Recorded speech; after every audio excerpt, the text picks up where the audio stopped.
The first meeting that I went to was in 1973. I remember it vividly because I went there and met a lot of nice folks and enjoyed the meeting.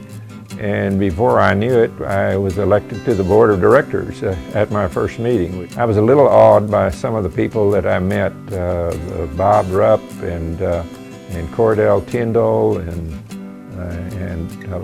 Jim Thompson, Charlie Scruggs, Wilson Carnes, I thought they were the patriarchs. You know, I was sort of in awe with them. From that point on, though, I have stayed very active, served on the board of directors and served as president of the association in 1978, and have been on a lot of different committees, either as a participant or as a chairman.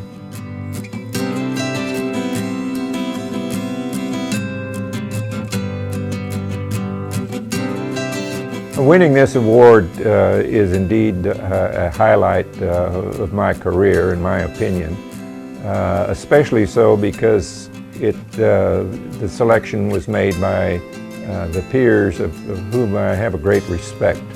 I was on the committee that actually began the award here a number of years ago, and I recall that in setting the criteria, we were very careful to set the criteria so it didn't just honor years of membership or the number of awards won, photo and writing, but that it also included leadership not only to the organization but to the agricultural community.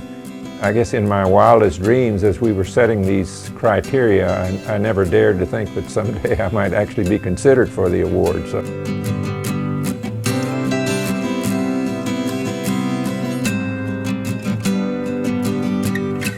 I benefited from AAEA, I think, in a number of different ways.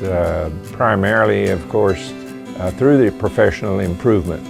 But in addition to that, just being associated with colleagues from so many different parts of the country, I think I got a better perspective of agriculture throughout the U.S.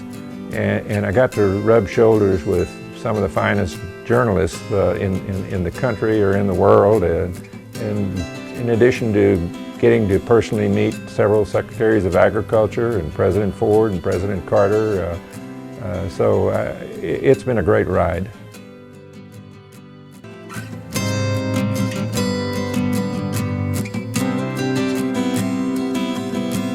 When I started out with Progressive Farmer magazine in 1966, I used an old Royal manual typewriter and a twin lens Rolleiflex camera. It might take a week or longer in order to get your film processed and to get the story written and then to get it mailed. Nowadays, why, it's conceivable that a journalist can do his interview and write his article on a laptop before he leaves the field or the factory or wherever he's been, and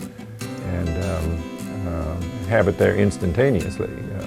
I think that's great. It also, though, puts a premium on being accuracy, because it doesn't take as much time to analyze an article as we had a chance to kind of mull it over in our minds and see what was really relevant.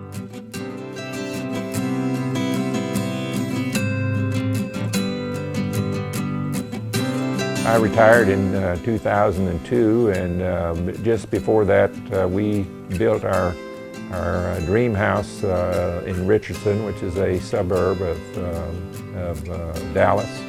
But I've continued to work for Progressive Farmer DTN on a contract or as a freelance basis.